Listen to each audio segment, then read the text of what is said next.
Assalamu alaikum wa rahmatullahi wa barakatuhu. You are welcome to our Facebook live class.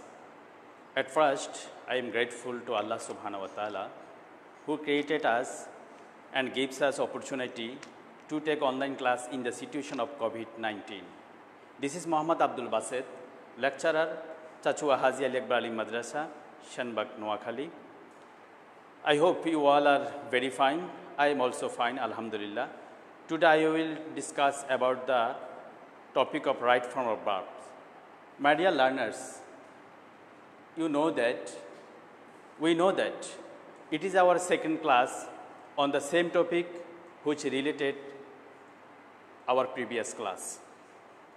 প্রিয় শিক্ষার্থীরা, আসো আমরা গতকালকে ক্লাস নিয়েছি আলিম ফার্স্ট অথবা সেকেন্ড ইয়ারের জন্য ইংলিশ সেকেন্ড পেপার।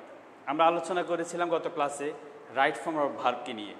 আমরা প্রাথমিক প্রথম ক্লাসটা নিয়েছি, গত ক্লাসে বলেছি এটি রাইট ফর্ম অফ ভার্বের ক্লাসটি যারা আলেম ফার্স্ট ইয়ার এবার তাদের জন্য এটি এই ক্লাসটি।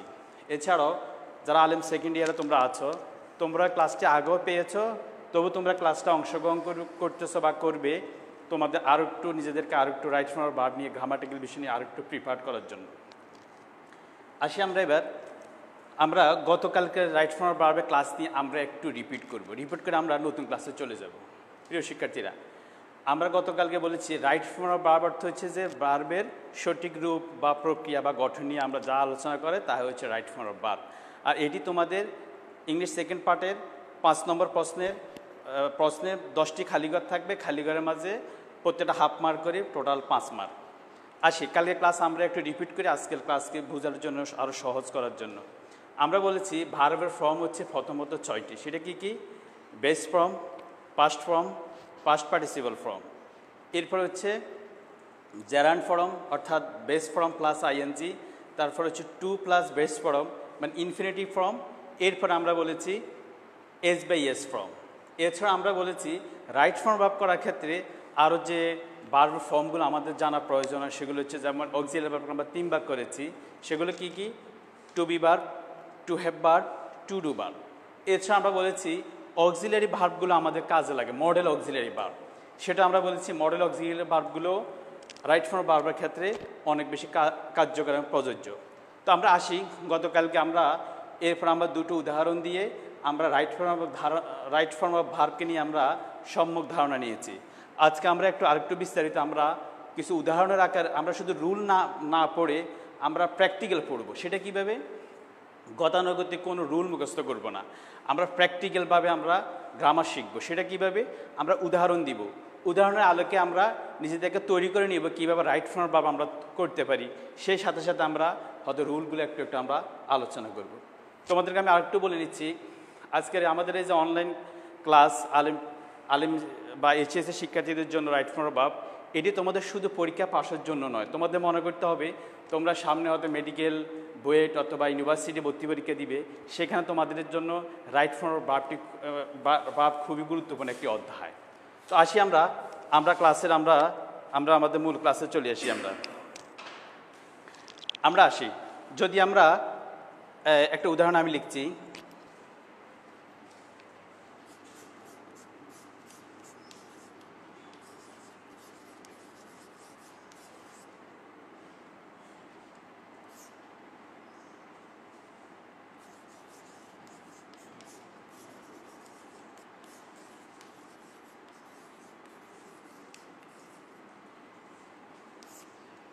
আমি লিখেছি, দেখো, হি শুড অবে হিজ প্যারেন্টস।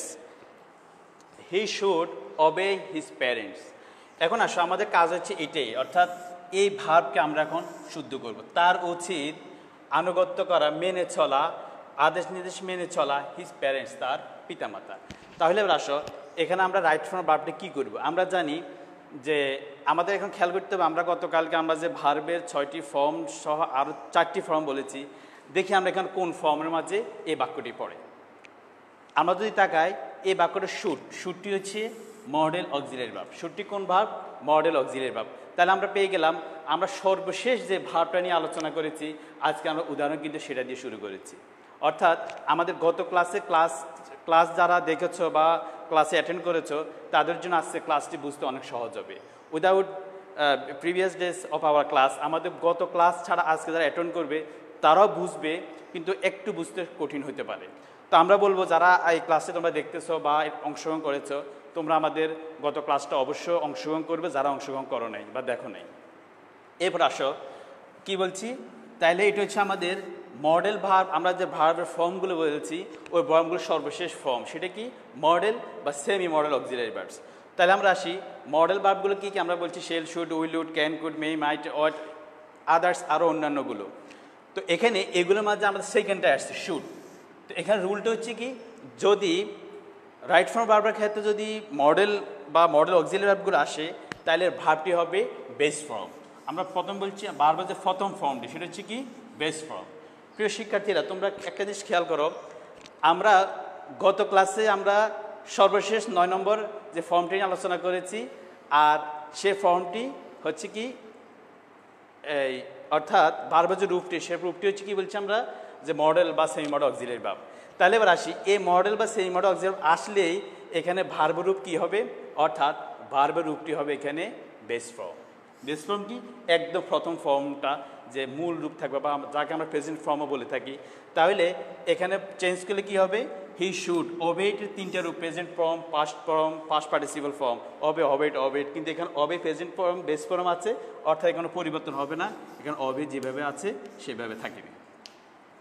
এরপর আসো আমরা আরেকটি উদাহরণ আমরা আসতে পারি, সেটা কি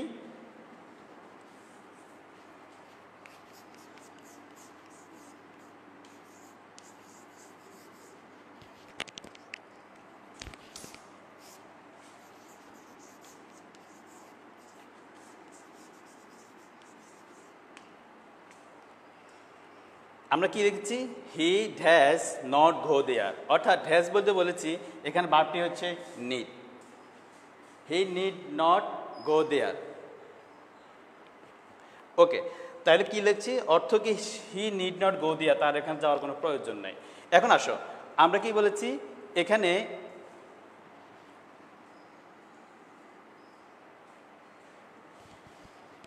তাহলে এবার আসো হি নিড নট গো দেয়ার, এটি একই রকম, অর্থাৎ এখানে মডেল ভার্ব কি আছে আমাদের নিড। তো এখানে ভার্বগুলো আমাদের বেস ফর্ম থাকবে। প্রিয় শিক্ষার্থীরা, এবার আসো আমরা আলোচনা করতেছিলাম ভার্বের যে বেস ফর্ম কখন, অর্থাৎ ভার্বটি বেস ফর্ম হবে, আমরা সেটা নিয়ে এখন আরেকটা আলোচনা করব।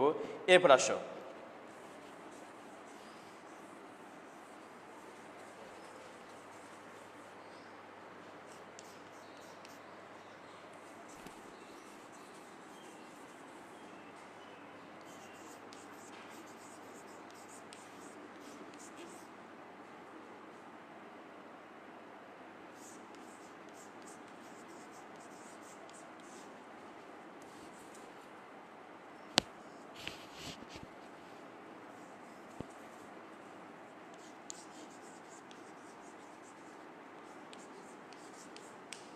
দেখো আমি কি লিখেছি, we have to start the work.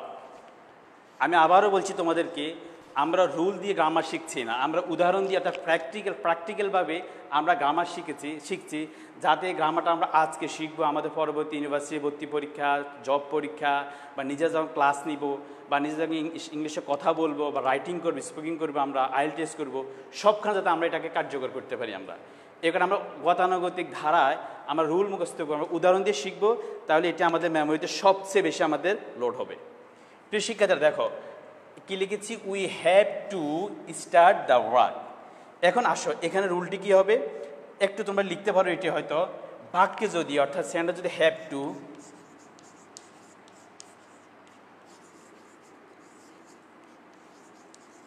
M two,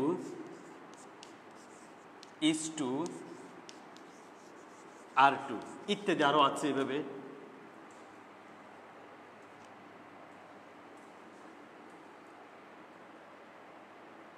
have to বা শেল টু ইত্যাদি বাক্যে যদি, অর্থাৎ ওই সেন্টেন্স বাক্যে যদি হ্যাভ টু, হ্যাজ টু, তারপর am to, is to, are to বা হ্যাভ টু ইত্যাদি যদি থাকে, তাহলে ওই সেন্টেন্সের রাইট ফর্ম ভার্বটিও প্রেজেন্ট ফর্ম হবে, প্রেজেন্ট মানে বেস ফর্ম হবে। তার মানে দেখো এখন দেখো আমরা এখানে আমাদের কারেকশন করতে হবে কোনটি, স্টার্ট ভার্ব, স্টার্ট।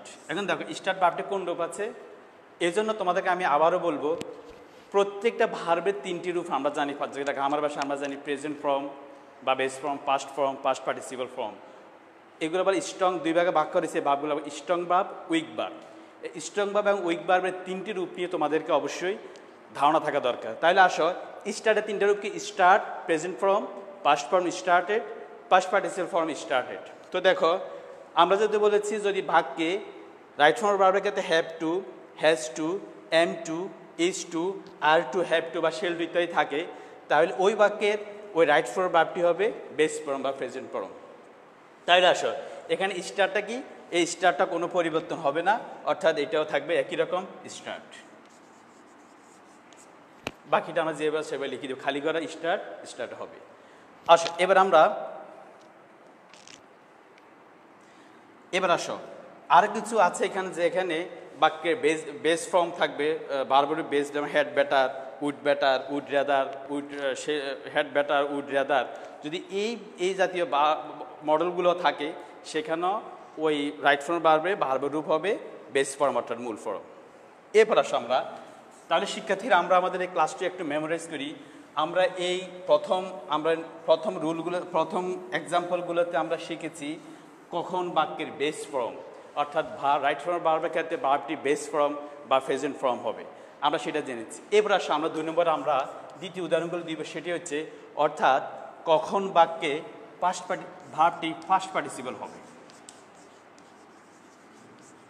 অর্থাৎ ভার্বটি ফার্স্ট পার্টিসিপল হবে, অথবা আমরা যেটা বলি যে টু হ্যাভ ভার্ব।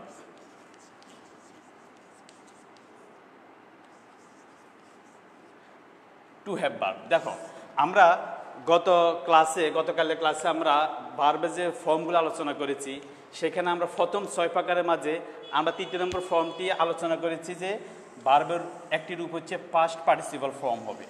তারপর আমরা অক্সিলারি ভার্বগুলোকে আবার আমরা 3টি ফর্ম আমরা ভাগ করেছি, সেখানে আমরা 2 নম্বরে আমরা আলোচনা করেছি টু হ্যাভ ভার্ব নিয়ে। আসে এই দুটো নিয়ে আমরা এখন উদাহরণ, আমরা রুল না শিখে উদাহরণ দিয়ে আমরা এখন শিখবো, যা আমাদের জন্য সহজ হয়। আসো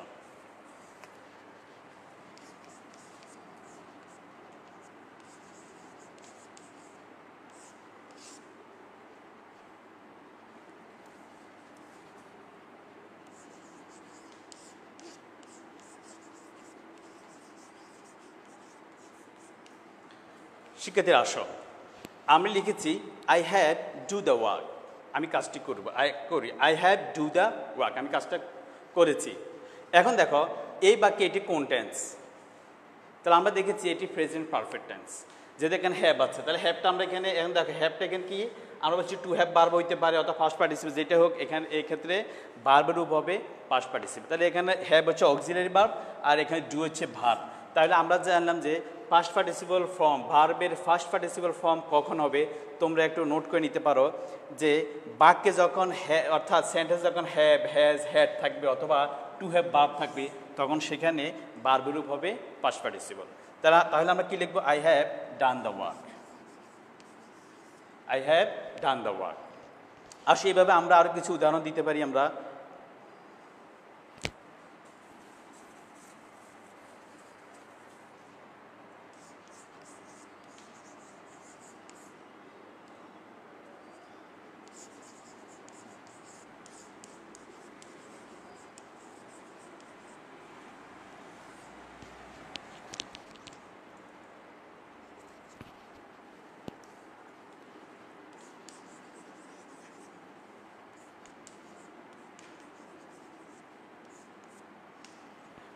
দেখো আমি কি লিখেছি, he will have reach there in time, he will have reach there in time. এরপর আসো, এখন দেখো আসো এই বাক্যের মাঝে আমরা এখন রাইট ফর্ম ভার্ব কাজ কীভাবে করব। মনে করি বাক্যটা তোমার এসেছে, আমি তোমাদের আরেকটু স্মরণ করে দিচ্ছি। আমি চেষ্টা করছি তোমাদের, যেহেতু বিশেষ করে আলেম 5 ইয়ারদের জন্য এটি প্রথম ক্লাস, আমি সহজ ভাষায় সহজভাবে চেষ্টা করেছি তোমাদেরকে আমি, যাতে অল্পতে তোমরা বুঝে নিতে পারো যে রাইট ফর্ম ভার্ব তোমরা করতে পারো। অর্থাৎ অনেকটা প্রাথমিক ধারণার মতো। সাথে সাথে আমি এটাও চেষ্টা করছি তোমরা পরবর্তীতে জব পরীক্ষা বা ইউনিভার্সিটি অ্যাডমিশন টেস্ট অথবা যে কোনো পরীক্ষায় তোমাদের যেহেতু রাইট ফ্রম ভার্ব থেকে একটা দুইটা প্রশ্ন অবশ্যই থাকে, সেদিকে তো নজর রেখে আমি ক্লাসটা নিচ্ছি। তাহলে আমরা কি বলছি, we will have reach there in time. এই বাক্যটি কোন টেন্স? আমরা দেখেছি এখানে হ্যাভ আছে।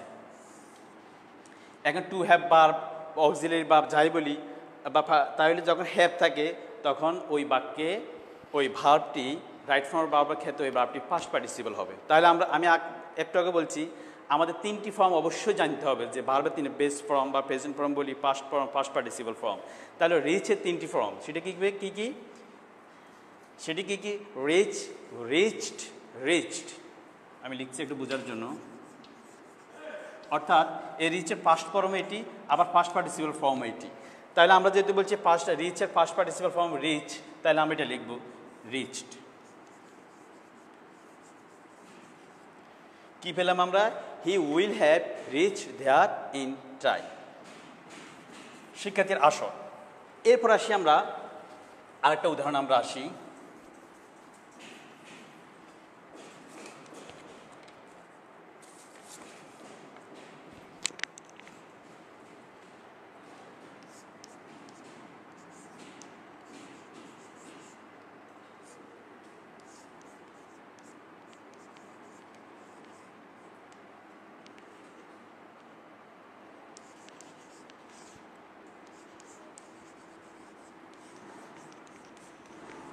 দেখো আমি কি লিখেছি, I just to receive your letter. আমি জাস্ট অর্থ এই মাত্র রিসিভ গ্রহণ করেছি ইউর লেটার, তোমার চিঠি।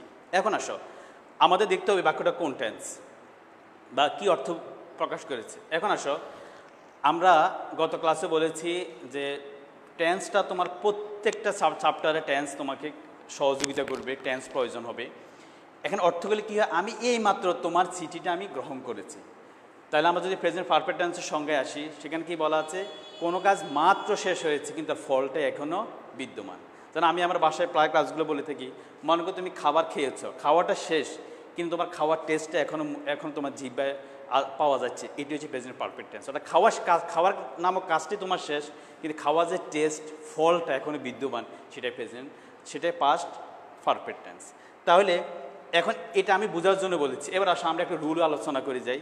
যদি রাইট ফ্রম ভার্বের ক্ষেত্রে এই শব্দগুলো থাকে, জাস্ট নাও,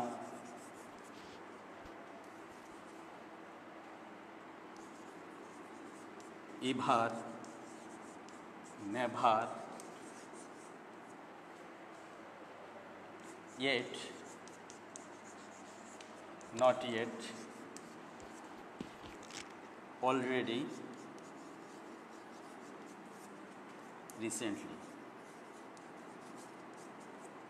আসো এবার কি বলেছি আমি, যদি রাইট ফর্ম ভার্বের ক্ষেত্রে ওই সেন্টেন্সে just now, ever, never, yet, not yet, already, recently ইত্যাদি যদি শব্দগুলো থাকে, তাহলে ওই বাক্যটি হবে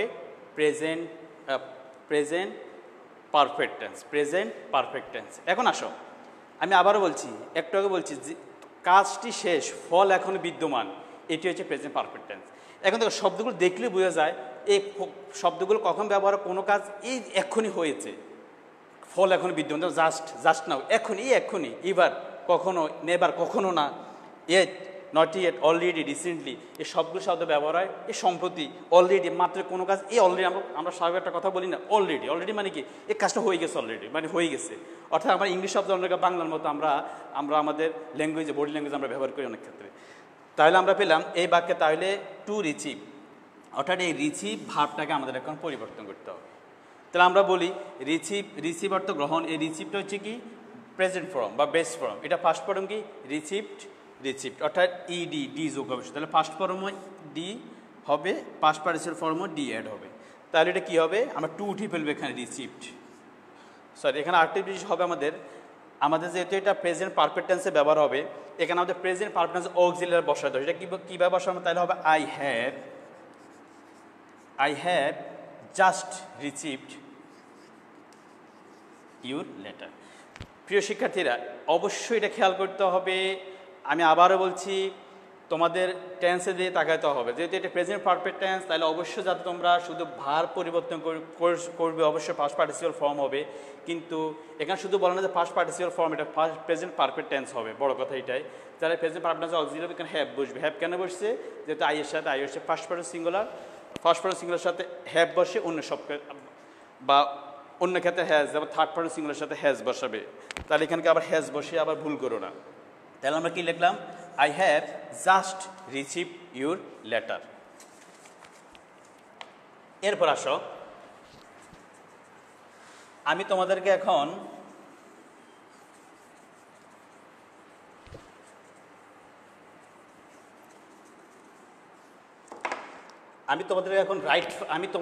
রাইট ফর্ম ভার্বের একটি গুরুত্বপূর্ণ অধ্যায় নিয়ে আলোচনা করব। সেটা হচ্ছে কি?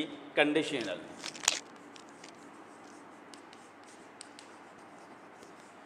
এটা নিয়ে আমি তোমাদেরকে আর একটু পরও আলোচনা করতে পারতাম, এখন আলোচনা করবে। এই জন্য এই কন্ডিশনালটি খুবই গুরুত্বপূর্ণ। আমি বরাবর বলছি, এই ক্লাসটি শুধু তোমার এইচএসসি পরীক্ষা পাশের জন্য তোমরা নিবে না, এটি তোমাদের পরবর্তী যে কোনো তোমাদের কম্পিটিটিভ এক্সামের জন্য অবশ্যই সহায়ক হবে। আমি দেখেছি প্রায় প্রতিটি পরীক্ষা, যেমন বলি আমরা তোমাদের অ্যাডমিশন টেস্ট বলি, এনটিআরসির নিবন্ধন পরীক্ষা বলি, বিভিন্ন জব পরীক্ষা বলি, সবগুলো এক্সামে কন্ডিশন নিয়ে প্রশ্ন এক দুইটা থাকে। তো এই অধ্যায়টি খুবই গুরুত্বপূর্ণ। সাময়িকভাবে অনেকের কাছে আমি দেখেছি, অনেক স্টুডেন্টের কাছে এটি শুরুতে অনেক কঠিন মনে হয়।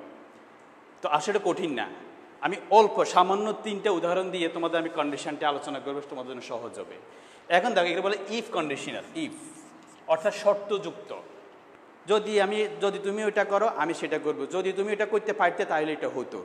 তো আসো আমরা ইফ কন্ডিশন 3 ভাগে ভাগ করবো। প্রথম ভাগ হচ্ছে যে বর্তমানে সম্ভব, কাজটি বর্তমানে সম্ভব শর্তে।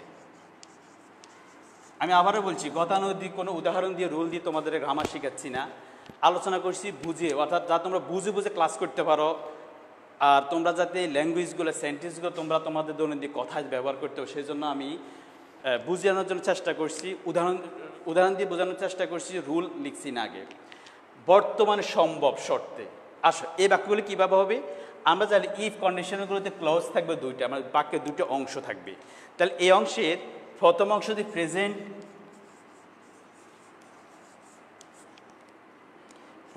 প্রেজেন্ট ইনডিফিনিট টেন্স হয়, তাহলে এই বাক্যের পরের অংশ হবে ফিউচার টেন্স।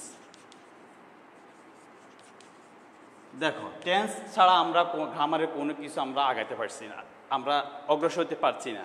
তাহলে ইফযুক্ত বাক্যের 2টো অংশ থাকবে। আবারও বলছি, যদি এর প্রথম অংশ প্রেজেন্ট ইনডিফিনিট হয়, তাহলে পরের অংশ হবে ফিউচার টেন্স। আমি এখানে 1 নম্বর লিখছি। তাহলে এটা হচ্ছে কি? বর্তমান সম্ভব শর্তে কোনো কাজ। আমি উদাহরণ দিচ্ছি একটি।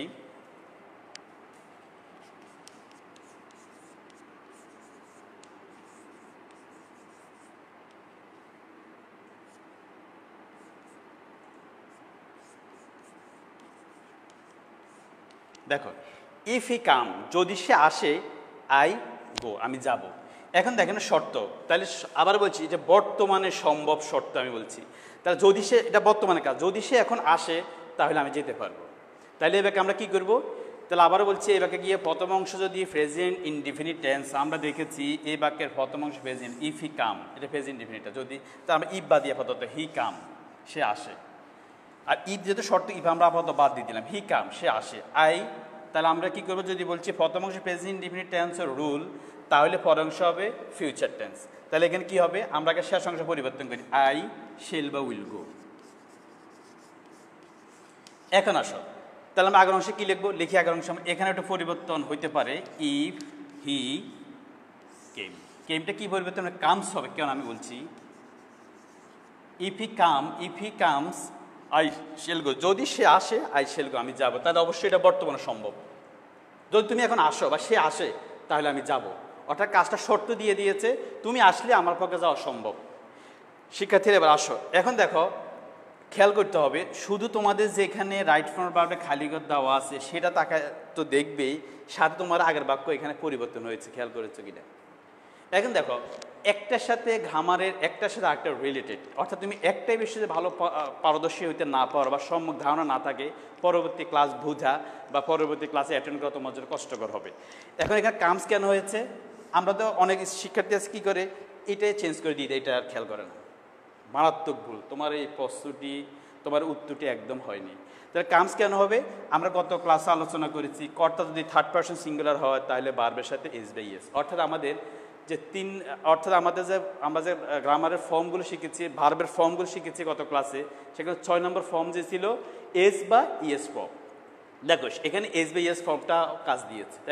তাহলে কি হয়েছে, এখানে এই বাক্যে প্রথম অংশে প্রথম ক্লোজে হি কাম, হিটা হচ্ছে সাবজেক্ট, এটি থার্ড পারসন সিঙ্গুলার নাম্বার, এর কারণে এই কামের সাথে এস যোগ হয়েছে। তাহলে if he comes I shall go, if he comes I shall গো। তাহলে আমরা ইফ ক্লোজের ইফ শর্তযুক্ত বাক্যগুলো আমরা প্রথম নিয়মটা আমরা শিখেছি। অবশ্য তোমাদের জন্য কঠিন হওয়ার কথা না, তোমরা এগুলো তুলে নিতে পারো। এরপর আসে আমরা সেকেন্ড নিয়মটা আসি। আমাদের বোর্ডের কারণ জায়গার অভাবে আমরা আসলে একসাথে লিখতে পারছি না। এবার দ্বিতীয় নিয়মটি আসি, আমরা কীভাবে পড়বো দেখো। আগেরটা বলছি বর্তমানে সম্ভব, এখনটা হবে বর্তমানে অসম্ভব সত্যি।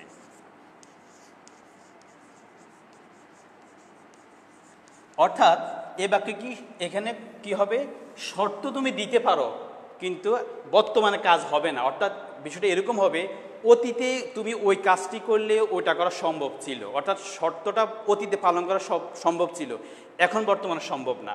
তাহলে এখানে রুল কি, এটা হচ্ছে যেহেতু এটা অতীতকালের কথা, অবশ্যই এখানে অতীতকালের রুলটা এখানে ব্যবহার হবে।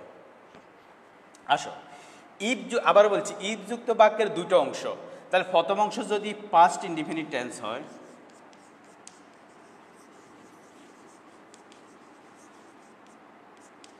তাহলে পরের অংশ, এখানে ইকুয়াল চিহ্ন সাইন মানি পরের অংশ, তাহলে পরের অংশে কি হবে, পরের অংশে সাবজেক্টের পরে অর্থাৎ সাবজেক্ট প্লাস উড বা কুড বা মাইট বসবে, মাইট বসবে। এক্ষেত্রে অবশ্যই খেয়াল করবে ভার্বের প্রেজেন্ট ফর্ম বা বেস ফর্ম, বেস বলি বা প্রেজেন্ট ফর্ম বলি, অর্থাৎ ভার্বের মূল ফর্ম। তাহলে দেখো দ্বিতীয় রুলটা কি, পাস্ট ইনডিফিনিট যদি ইফ যুক্ত বাক্যের প্রথম অংশে পাস্ট ইনডিফিনিট টেন্স হয়, তাহলে পরের অংশে সাবজেক্টের পরে উড অর্থাৎ মডেল ভার্ব উড বা কুড বা মাইট বসবে এবং ভার্বের পাস্ট প্রেজেন্ট ফর্ম থাকবে। আসলে আমরা উদাহরণ আসি।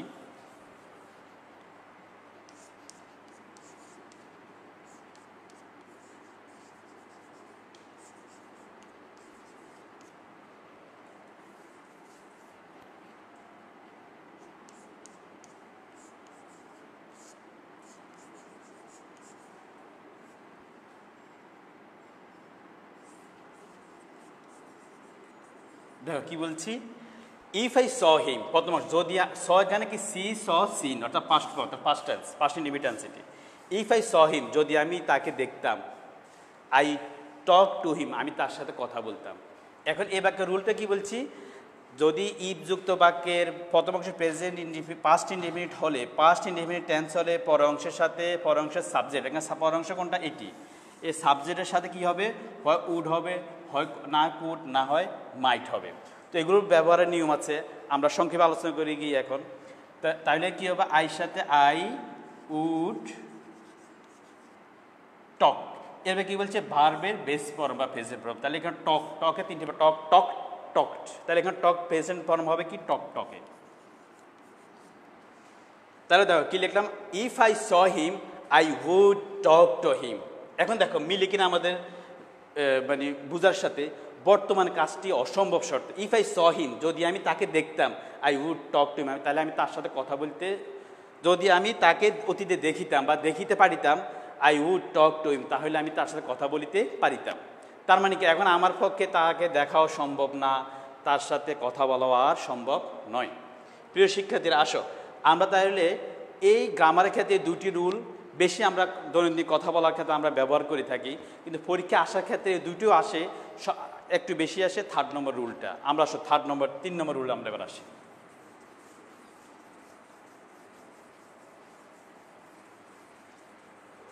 আসো ইফ ক্লজযুক্ত বাক্যে বা ইফ যুক্ত শর্তযুক্ত বাক্যে প্রথম অংশ যদি, এটা 3 নম্বর, প্রথম অংশ যদি পাস্ট পারফেক্ট টেন্স হয়,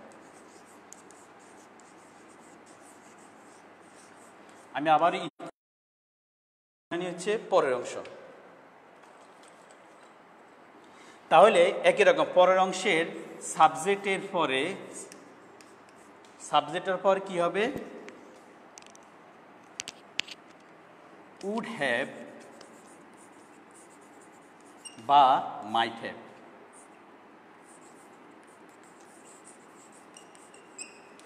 এখানে খেয়াল করবে উড হ্যাভ বা মাইট হ্যাভ বসবে, কিন্তু এখানে ভার্ব, বাক্যে যে ভার্ব থাকবে এই ভার্বটি অবশ্যই পাস্ট পার্টিসিপল ফর্ম হবে। কেন হবে?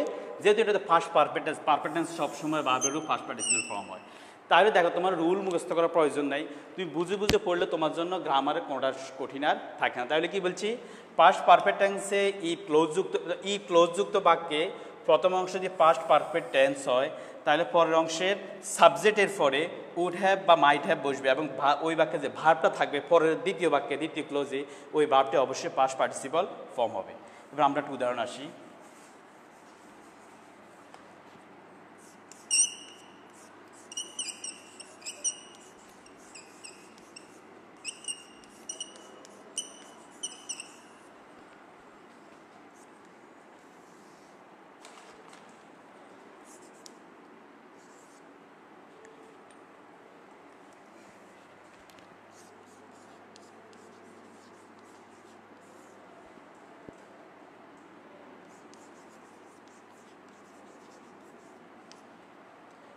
প্রিয় শিক্ষার্থীরা, আসো আমরা বুঝে বুঝে পড়বো, বুঝে বুঝে আমরা রাইট ফর্মের ভাব শিখবো।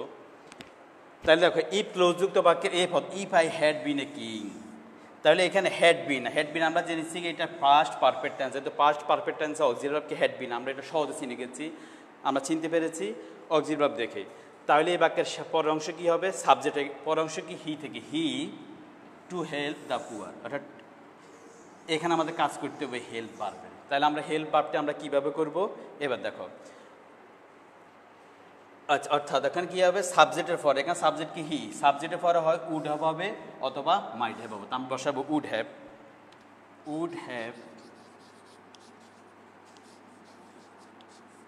এরপর কি বলছে, উড হ্যাভ, এরপরে কি বলছে, ভার্বের রূপ হবে পাস্ট পার্টিসিপল ফর্ম। তাহলে এখানে ভার্ব কি, হেল্প, টুটা উঠে যাবে, তাহলে হেল্পের পাস্ট পার্টিসিপল ফর্ম কি, হেল্পড। তাহলে আমরা ইফ ক্লোজের 3টি অবস্থা পেলাম আমরা। একটি হচ্ছে যে কি, প্রথম অংশ যদি বাক্যের প্রথম অংশ প্রেজেন্ট ইনডিফিনিট টেন্স হলে পরের অংশ ফিউচার টেন্স হবে। তারপর বাক্যের প্রথম অংশ পাস্ট ইনডিফিনিট টেন্স হলে পরের অংশের সাথে সাবজেক্টের পরে উড, কুড, মাইট বসবে এবং ভার্বের পাস্ট প্রেজেন্ট ফর্ম বসবে। 3 নম্বর রুলটা আমরা শিখেছি, প্রথম অংশ পাস্ট পারফেক্ট টেন্স হলে পরের অংশ সাবজেক্টের সাথে উড হ্যাভ বা মাইট হ্যাভ বসবে এবং ভার্বের পাস্ট পার্টিসিপল ফর্ম বসবে।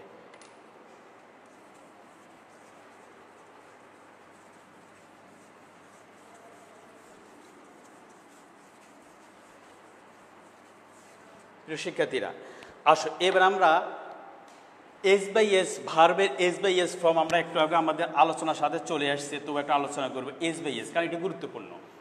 প্রাথমিকভাবে হয়তো তোমাদের এসবিএস ফর্মের তোমাদের রাইট ফর্ম বা আলেম স্তরে প্রশ্ন খুব আসে না, এটি তোমরা এসএসসি বা দাখিল স্তরে দিয়ে আসছো, 8, 9, 10 দিয়ে আসছো। তবু এটি আমরা দৈনন্দিন যে আমরা কথাগুলো বলে থাকি বা আমরা যে ল্যাঙ্গুয়েজ ব্যবহার করি থাকি সেখানে বেশি ব্যবহার হয়। আবার মাঝে মাঝে যেমন আমরা একটা উদাহরণ, ইফি কামের সাথে আমরা এস বসিয়েছি, চলে আসে। তো ধারণা না থাকলে তোমাদের জন্য অনেক কিছু কঠিন হয়ে যাবে। এই জন্য একটা আলোচনা করবো এস বাই এস ফর্ম, এটা একটি গুরুত্বপূর্ণ ফর্ম। আমরা ফর্ম অফ ভার্বের যে ফর্মগুলো আলোচনা করেছি সেখানে আমরা 6 নম্বর ফর্ম আমরা আলোচনা করেছি গত ক্লাসে, এস বাই এস ফর্ম। এখন আসে এস বাই এস কখন হবে, উদাহরণটা দিচ্ছি আমি। এটা আমি গতকাল উদাহরণ দিয়েছি, আজকে আবার দিচ্ছি বোঝার জন্য। হি ইট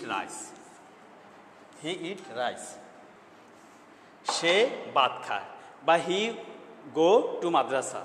এখন দেখো আমাদেরকে বলতে হবে, দেখতে হবে বাক্যটি কোন টেন্স। আমরা দেখলাম এটি it's a present indefinite tense. তো এখানে রুল হচ্ছে বাক্যে সাবজেক্ট যদি থার্ড পারসন সিঙ্গুলার নাম্বার, অর্থাৎ প্রেজেন্ট ইনডিফিনিট টেন্সে বা সাবজেক্ট যদি থার্ড পারসন সিঙ্গুলার নাম্বার হয়, তাহলে ভার্বের বেস ফর্মের সাথে এস বা ইএস যোগ হবে, তাহলে এখানে কি হবে, হি ইটস রাইস। আবার যদি আমরা বলি আই গো, হি যদি third person, he go to school বা মাদ্রাসা, তাহলে এখানে কী হবে? হি যেহেতু এখানে এ বাক্যে প্রেজেন্ট ইনডিফিনিট টেন্স, এই প্রেজেন্ট ইনডিফিনিট টেন্সে সাবজেক্ট হচ্ছে he, he third person singular number, তাহলে গোর সাথে কী হবে? Goes, ES. তাই না? আসো, প্রথমটা আমরা পেলাম এস এর নিয়ম, দ্বিতীয়টাতে আমরা পেলাম ইএস এর ব্যবহার। প্রথমটা এস এর ব্যবহার শিখলাম, পরটাতে আমরা ইএস এর ব্যবহার শিখলাম। প্রিয় শিক্ষার্থীরা, আজকে আমরা আরেকটা ক্লাস আমাদের রাইট ফ্রম ভার্ব নেওয়া দরকার। আজকে আমরা একটু নিতে পারি, যদি আমরা প্রেজেন্ট ইনডিফিনিট টেন্স, এবার আসি টেন্স নিয়ে আরও কিছু রুল আছে, রুল বলতে ব্যবহার আছে যেগুলো আসে আমাদের, যা প্রেজেন্ট ইনডিফিনিট টেন্স কখন হবে, অর্থাৎ বাক্যের প্রেজেন্ট ইনডিফিনিট টেন্স হলে আমরা রাইট ফ্রম ভার্ব কী ব্যবহার করব, পাস্ট ইনডিফিনিট টেন্সের আমরা রাইট ফ্রম ভার্ব এখানে কী ব্যবহার করব। আবার তো এগুলোর আবার কিছু শব্দ আছে যে শব্দগুলো আসলে আমরা বুঝে নিব যে এগুলা রাইট ফ্রম ভার্বের আলোচনা। এই শব্দগুলো আলোকে কোনোটা প্রেজেন্ট ফর্মের বারবার প্রেজেন্ট ফর্ম ব্যবহার হবে, কোনোটি ফার্স্ট ফর্ম ব্যবহার হবে, কোনোটি ফার্স্ট পার্টিসিপাল ফর্ম ব্যবহার হবে। তো আমরা আরেকটি ক্লাস নিব সম্ভব হলে রাইট ফ্রম ভার্ব নিয়ে, সেটা নিয়ে আমরা আলোচনা করব। আজকে আর নয়, প্রিয় শিক্ষার্থীরা, আমি যে ক্লাসটা নিয়েছি আমি আশা রাখবো তোমরা কিছু হলে অবশ্য ধারণা নিতে পেরেছো রাইট ফ্রম ভার্ব নিয়ে। আর যদি তোমাদের কোনো কিছু জানার থাকে, ফিডব্যাক থাকে, তাহলে তোমরা অবশ্যই আমাদের আমরা এখন ফেসবুক লাইভে আছি, ফেসবুক লাইভে তোমরা আমাদের কমেন্টস করে জানাবে, অথবা আমাদেরকে আমাদের অন্য সিস্টেম যা আছে তোমরা সেগুলোতে আমাদের মেসেজ করে জানাবে, যাতে আমরা পরবর্তী সলিউশন করতে পারি। তো আমাদের প্রিয় আলেম শিক্ষার্থীরা, তোমাদের সবাইকে ধন্যবাদ আজকের এই ফেসবুক লাইভ ক্লাসে অংশগ্রহণ করার জন্য। আজকে আর নয়, খোদা হাফেজ, আসসালামু আলাইকুম ওয়া রাহমাতুল্লাহি ওয়া বারাকাতুহু।